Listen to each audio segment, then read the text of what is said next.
नमस्कार मंडळी, कसे आहात सगळे? तर आज मी बनवणार आहे ज्वारीचं धिरडं. त्याच्यासाठी मी घेतला आहे कांदा, टोमॅटो, मिरची, आलं आणि कोथिंबीर.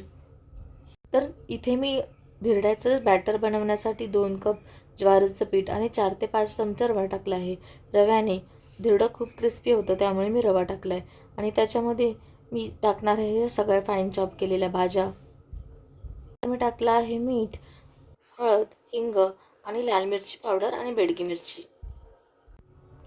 आणि लागेल तेवढं पाणी टाकून हे मिश्रण पातळ करून घ्यायचं आहे. आणि नंतर पॅनमध्ये तेल ओतून सगळीकडे नीट पसरून घ्यायचं आहे.